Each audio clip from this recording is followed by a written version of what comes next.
नवविधा भक्ती. नमस्कार मंडळी, कसे आहात आपण मजेत आहात ना?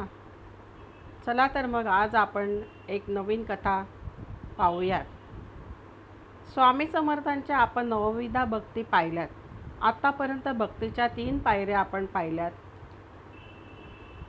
समर्थांच्या नामस्मरणाचे फलित काय?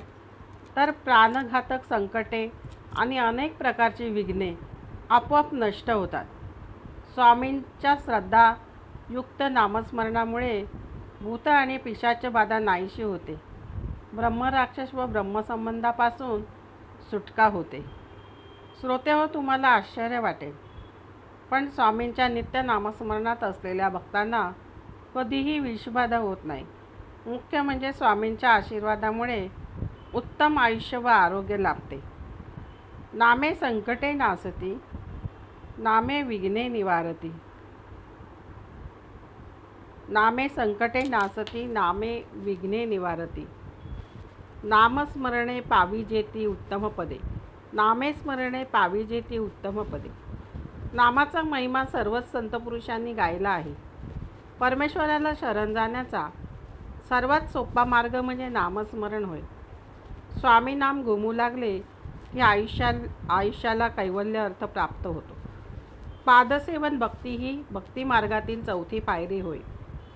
स्वामी समर्थांची प्राप्ती होण्यासाठी आपण काया वाचा मने आणि अत्यंत श्रद्धेने स्वामींची चरणसेवा करावी. स्वामींच्या चरणसेवेमुळे मोक्षाचा मार्ग तरुण दिसू लागतो.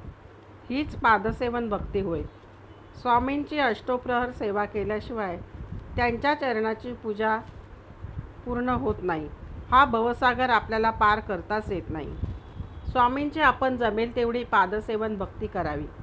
एकदा का स्वामींच्या चरणसेवेत आपण आत्ममग्न झालो की स्वामींची आपल्यावर अप्रतिम कृपा होते.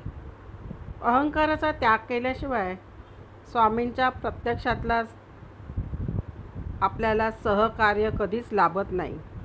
स्वामींना पूर्णांशाने शरण गेले पाहिजे, तरच स्वामींचे दर्शन लाभेल. स्वामी समर्थ हे नेहमीच प्रकट अवस्थेत असतात. आपणास फक्त चरणसेवा, पादसेवन भक्ती व नामस्मरणाने नक्कीच त्यांचे दर्शन होईल. धन्यवाद.